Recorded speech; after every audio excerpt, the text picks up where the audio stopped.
हर साल हैलोवीन पर एक डरावना मॉन्स्टर शहर में जागता है। ये मॉन्स्टर चर्च की तरफ बढ़ता है और ये अपने रास्ते में आने वाले हर चीज को तबाह कर देता है। अगर ये पंपकिन हेडेड क्रीचर रात के 12 बजे से पहले चर्च तक पहुंच गया तो कुछ खतरनाक होगा। सिर्फ लोकल टीनेजर्स ही इस मॉन्स्टर को रोक सकते हैं, पर उन्हें पता नहीं होता कि असल में वो पंपकिन के पीछे कौन छुपा है। ये कहानी 1960s के एक छोटे से अमेरिकन शहर में शुरू होती है। जैसे जैसे हैलोवीन करीब आता है, मास्क पहने कुछ टीनेजर्स एक कॉर्नफील्ड में जैक सॉटूथ नाम के मॉन्स्टर को ढूंढने निकलते हैं। एक लड़का पीछे रह जाता है और सॉटूथ उसे ढूंढ लेता है। डर के मारे वो लड़का अपनी पैंट गीली कर लेता है और फिर जैक उसे आग लगा देता है। गुस्से में आए बाकी टीनेजर्स सॉटूथ का पीछा करते हैं जो चर्च की तरफ बढ़ रहा होता है। ग्रुप में से सबसे बहादुर जिम नाम का एक लड़का मॉन्स्टर का सामना करता है, उसे मारकर उसका काम तमाम कर देता है। बाद में वो लोग सॉटूथ से चॉकलेट निकालते हैं और उन्हें खा लेते हैं। पेट भरने के बाद वो जिम को अपने कंधों पर उठाते हैं और जीत की बधाई देते हैं। इस साल शहर बच गया। शहर के एलीट जो हार्वेस्ट गिल्ड के नाम से जाने जाते हैं, जिम के सम्मान में एक सेलिब्रेशन पार्टी करते हैं। जिम को $25,000 का चेक दिया जाता है और उसकी फैमिली को एक बड़े और प्रेस्टिजियस एरिया में घर मिलता है। जिम को एक नई शेवरोलेट कॉर्वेट भी मिलती है और वो तुरंत शहर छोड़ देता है। खुशी से जिम अपने माँ बाप और छोटे भाई रिची से अलविदा लेता है। रिची अपने भाई से अलग होने के गम में रहता है और उसके वापस आने की उम्मीद करता है। जिम अपनी कार में बैठता है और एक ब्राइट फ्यूचर की ओर निकल पड़ता है। एक साल बाद फिर हैलोवीन फेस्टिवल आता है। हैलोवीन आने में सिर्फ 5 दिन बाकी रहता है। रिची स्कूल पहुंचता है। क्लासेस के बाद शेरिफ सभी 18 साल से ऊपर के लड़कों को हॉल में इकट्ठा करता है और उन्हें हैलोवीन के मॉन्स्टर के बारे में बताता है। उसे किसी भी कीमत पर खत्म करना जरूरी है, वरना ये सारा हार्वेस्ट तबाह कर देगा और शहर के पास खाने के लिए कुछ नहीं बचेगा। ऊपर से कुछ और भयानक होगा जो शेरिफ नहीं बताता। इन 18 साल के लड़कों में से किसी एक को ये काम संभालना होगा। सॉटूथ जैक के खिलाफ हंटर्स को तैयार करने के लिए उन्हें बिना पानी और खाने के 3 दिन तक बंद कमरों में रखा जाएगा। शेरिफ को लगता है ये तकलीफ उनमें वो ताकत जगाएगी जो सॉटूथ जैक का सामना कर सके। आखिरी विनर को पैसे, उनके परिवार के लिए एक घर, शोहरत और एक कूल कार मिलेगी। लेकिन मॉन्स्टर बहुत ही खतरनाक है और सभी हंटर्स इस एनकाउंटर में जिंदा नहीं बचेंगे। राइली नाम का एक लड़का रिची का मजाक उड़ाता है क्योंकि रिची के भाई जिम ने पिछले साल की जीत के बाद उसको उसकी अच्छी जिंदगी में शामिल नहीं किया। रिची को उनका मजाक बनाना अच्छा नहीं लगता और वो इस साल के हंट में हिस्सा लेकर अपनी असली ताकत दिखाने का फैसला करता है। एक लड़ाई होती है और रिची और राइली दोनों को हॉल से निकाल दिया जाता है। अपने टॉर्मेंटर से बचने के लिए रिची एक मूवी थिएटर में छुप जाता है जहां उसकी मुलाकात केली नाम की एक लड़की से होती है। रिची को केली के साथ कनेक्शन महसूस होता है और वो उसे अपने सॉटूथ जैक पर जीत के बाद डांस के लिए इनवाइट करता है। रिची के फ्रेंड्स उसे वार्न करते हैं कि केली के पास एक ट्रबल्ड हिस्ट्री है और उसने शहर की बिल्डिंग्स में आग लगाई थी, लेकिन रिची पर इसका कोई असर नहीं होता। शहर के लोग और रिची के दोस्त उसे हंट में शामिल होने के लिए एनकरेज करते हैं, पर ये रूल्स के खिलाफ है क्योंकि फैमिली मेंबर्स को इतना बड़ा रिवॉर्ड नहीं मिल सकता। इस वजह से रिची के माँ बाप उसे हंट में हिस्सा लेने से रोकते हैं। उनका अजीब और नर्वस बिहेवियर रिची को और परेशान करता है। रिची के फादर उस पर फिजिकल डिसिप्लिन लगाते हैं और माँ उसका मजाक उड़ाते हुए उसे बच्चा बुलाती है। गुस्से में आया रिची रात को चुपके से घर से निकलता है और उस घर के पास जाता है जहाँ पहले उनका परिवार रहता था। जिम की गर्लफ्रेंड भी वहाँ पहुँचती है और अपने लवर की याद में बेचैन रहती है। दूसरी तरफ एक डरावना फार्मर एक शवल के साथ कॉर्नफील्ड में घुस आता है जहाँ एक बड़े क्रूसिफिक्स जैसा स्ट्रक्चर है। वो जैक सॉटूथ का सिर एक पंपकिन से काटकर बनाता है और उसे एक लाश पर रख देता है जो क्रूसिफिक्स से बंधी होती है। फील्ड में हो रहे इन इवेंट्स से अनजान रिची सुबह घर लौट आता है। अचानक राइली और उसका दोस्त रिची को पकड़ लेते हैं, उसे मारते हैं और उसका फेवरेट बेल्ट छीन लेते हैं जो उसके भाई की याद में वो पहनता था। मार खाने के बाद रिची अपने घर जाता है और मेल बॉक्स में जिम का एक लेटर पाता है। जिम अपने घर लौटने और फैक्ट्री में काम करने की तमन्ना जाहिर करता है, पर वो कहता है कि हीरो बनने की वजह से वो ये सब नहीं कर सकता। जिम रिची से रिक्वेस्ट करता है कि वो हंट में हिस्सा न ले और वार्न करता है कि ये उसकी जिंदगी बर्बाद कर सकता है। रिची कंफ्यूज हो जाता है और कार लेकर टाउन से भागने की कोशिश करता है, लेकिन जब वो टाउन के एग्जिट पर पहुंचता है, शेरिफ उसे रोक लेता है और शांत करने के लिए बैटन का इस्तेमाल करता है। पेरेंट्स ने सभी 18 साल के लड़कों को 3 दिन के लिए कमरे में बंद कर दिया है, बिना पानी और खाना दिए। ऐसे मुश्किल हालात में वो लड़के काफी गुस्से में आ जाते हैं और शोर मचाने लगते हैं। फिर हैलोवीन आता है और एक किसान सॉटूथ जैक को क्रूसिफिक्स से उतारकर उसके अंदर स्वीट्स भर देता है। ये डरावना स्केयर ग्रोव जिंदा हो जाता है। अब पेरेंट्स अपने गुस्से वाले बच्चों को कमरे से निकालकर उन्हें डरावने मास्क और हथियार देकर सॉटूथ का सामना करने भेजते हैं। लेकिन रिची को कमरे में नहीं डाला गया था, क्योंकि वो शेरिफ के साथ मिलने के बाद 3 दिन तक सोता रहा था। जैसे ही वो उठता है, अपने डैड से मिलता है। उसके डैड उससे कहते हैं कि हंटिंग में मत जाओ, स्कूल के बाद फैक्ट्री में काम करने को कहते हैं। लेकिन रिची अपने डैड की बात को इग्नोर करता है और हंटिंग पर चला जाता है। रिची के दोस्तों ने एक स्मार्ट प्लान बनाया था। वो सॉटूथ जैक को कार से हिट करना चाहते थे। ये रूल्स के खिलाफ था, इसलिए बाकी लड़के इसका विरोध करते हैं और लड़ाई शुरू हो जाती है। रिची की मदद से वो सब कार में बैठकर भाग निकलते हैं। रास्ते में एक दोस्त बर्ड को पैनिक अटैक हो जाता है और वो अपने बचपन में सॉटूथ को देखता हुआ याद करता है। दोस्तों का ग्रुप खेतों तक पहुंचता है और मॉन्स्टर को हिट करने में कामयाब हो जाता है। लेकिन तभी कार बंद हो जाती है और सॉटूथ गायब हो जाता है। वो सब अपने पास हथियार लेकर सॉटूथ को ढूंढने के लिए खेत में जाते हैं। वहां उन्हें सॉटूथ के अंदर से मिठाइयां मिलती हैं और वो उन्हें खाने लगते हैं। फिर उन्हें सॉटूथ दिखाई देता है और वो उसका पीछा करते हैं, लेकिन मॉन्स्टर उन्हें मार डालता है। रिची और केली खेत से भागकर शेरिफ के घर घुस जाते हैं और एक पिस्टल चुरा लेते हैं। जब शेरिफ दूसरे घर में घुस रहा होता है, वो दोनों शेरिफ की कार चुरा लेते हैं और पुलिस रेडियो से पता चलता है कि सॉटूथ टाउन के सेंटर में दिखाई दिया है। वो दोनों टाउन जाते हैं, जहां टीनेजर्स स्टोर के मालिक को मारकर खाना चुराए हुए होते हैं। रिची का रिले नाम के लड़के से झगड़ा हो जाता है, लेकिन केली की मदद से वो जीत जाता है और अपनी बेल्ट वापस पा लेता है।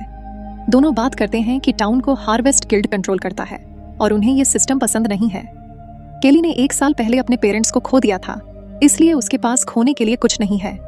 रिची भी अपने भाई से मिलने के लिए टाउन छोड़ना चाहता है, लेकिन दोनों को पता है कि उनका सिर्फ एक ही मौका है, सॉटूथ को मारना। तो दोनों उसका पीछा करते हैं और रेडियो से सुनते हैं कि मॉन्स्टर टाउन में घूम रहा है। असल में शेरिफ उन्हें जाल में फंसाने का प्लान बना रहा होता है। जब रिची और केली सॉटूथ से टकराते हैं, रिची नोटिस करता है कि मॉन्स्टर की बेल्ट उसके भाई जिम की बेल्ट से मिलती जुलती है। ये देखकर रिची को शक होता है, लेकिन ठीक उसी समय केली सॉटूथ पर हमला कर देती है, जिससे उनका प्लान थोड़ी देर के लिए फेल हो जाता है। मॉन्स्टर पीछे हट जाता है और ये कपल वापस कार में लौट आता है। रिची कुछ जरूरी बात कहना चाहता है, पर तभी शेरिफ उस पर हमला कर देता है। वो पुलिसमैन केली को बताता है कि उसने ही उसके पेरेंट्स को मार दिया था जब वो शहर से भागने की कोशिश कर रहे थे। गुस्से में केली शेरिफ पर हमला करती है और ये कपल भागकर निकल जाता है। रिची केली को अपने घर ले जाता है, जहां उसकी माँ ज्यादा मेडिसिन के असर में होती है। वो औरत डिलीरियम में फिलोसॉफिकल बातें करती है। जब रिची उससे सॉटूथ हंट के पहले के सभी विनर्स के बारे में पूछता है, तो उसे पता चलता है कि जीत के बाद उन्हें किसी ने नहीं देखा। मजबूरन उसकी माँ इस बात का इशारा देती है कि जो कुछ शहर में हो रहा है वो उससे कहीं ज्यादा डरावना है। रिची की माँ उससे सब कुछ खत्म करने की दरख्वास्त करती है और तुरंत अपनी जान ले लेती है। रिची बेहद हैरान रह जाता है।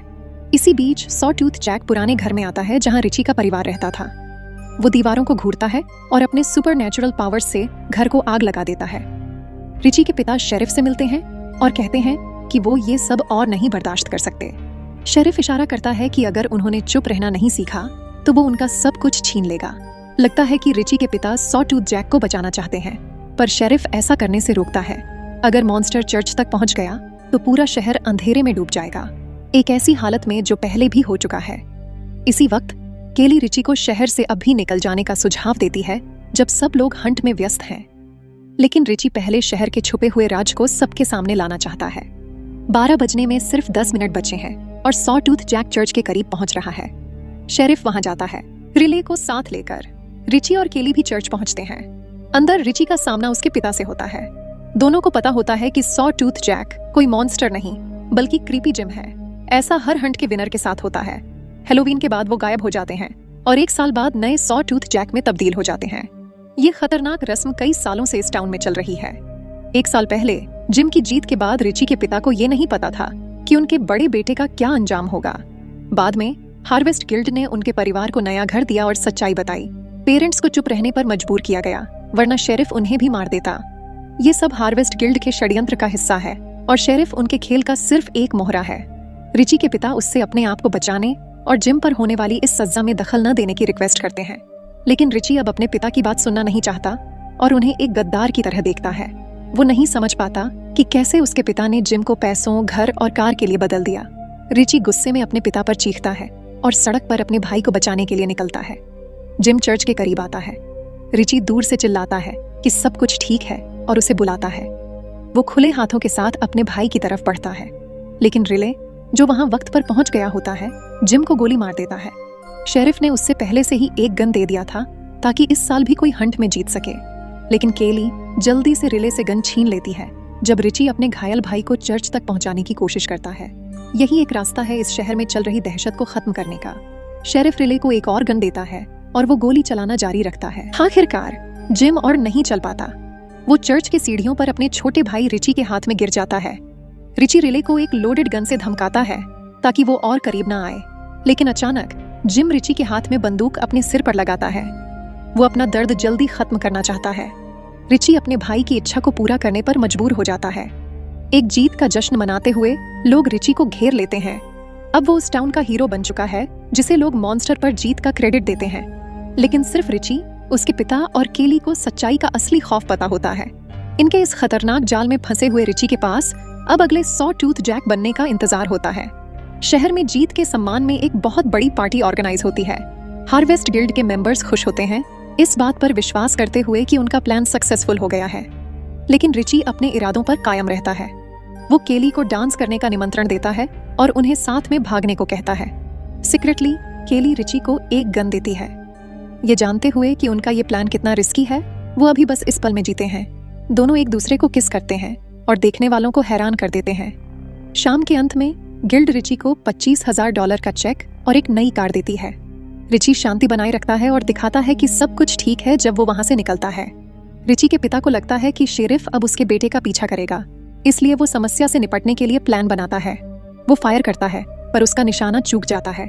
रिची उस जगह जाता है जहां उसने और केली ने छुप के मिलने का वादा किया था। ये कपल अपनी आजादी के इंतजार में मजा लेता है और सोचता है कि वो भाग सकते हैं, लेकिन शेरिफ उनके कार के करीब पहुंच रहा होता है। एक कंबाइन हार्वेस्टर शहर से निकलने का रास्ता रोक देता है। रिची को रुकने पर मजबूर करता है। वो केली से कहता है कि वो छुप जाए और अगर वो वापस न आए तो अकेली निकल जाए। रिची कार से निकलकर शेरिफ का सामना करने जाता है। शेरिफ गन पॉइंट पर उसे कॉर्नफील्ड के अंदर ले जाता है। जब वो क्रूसीफिक्शन साइट पर पहुंचते हैं, रिची तभी शेरिफ को गोली मार देता है, उसे चौंकाता है। रिची शेरिफ से पूछता है कि क्यों उसने ये मजाक सा हंट हर साल बच्चों के लिए क्यों बनाया। शेरिफ दर्द में बताता है कि ये शहर का एक रिवाज है और किसी ने कभी नहीं पूछा कि क्यों। रिची गुस्से में पागल होकर उस पागल आदमी का काम तमाम कर देता है और वो एक नई खुदा हुए गड्ढे में गाड़ देता है। तभी रिची को अचानक एक फार्मर एक बेलचे से मारकर बेहोश कर देता है, जिससे वो गड्ढे में गिर जाता है। घाव से चूर रिची को फार्मर गड्ढे में दबा देता है। जब ये काम हो जाता है, बुलडोजर उस रास्ते को साफ कर देता है जहां केली रो रही होती है। उसे एहसास होता है कि अब वो अपने प्यारे को बचा नहीं सकती। रिची के पिता उसके पास आते हैं और उससे जल्दी निकल जाने को कहते हैं। गम में वो इस शापित जगह को छोड़कर दूर चली जाती है। कुछ वक्त बीत जाता है। फार्मर क्रूसीफिक्शन साइट पर वापस आता है, मरे हुए रिची को वहां लटका देता है और उसके सिर पर एक पंपकिन रख देता है। और फिर हैलोवीन आता है और रिची का पिता फील्ड में आता है। वो अपने बेटे को क्रूसीफिक्स से उतारता है और वो उस फार्मर की तरह दिख रहे होते हैं। रिची अब सॉ टूथ जैक के जैसा डरावना मॉन्स्टर बन गया था और फिर वो उस श्रापित शहर की ओर जाता है, उस पूरे शहर को जलाने के लिए।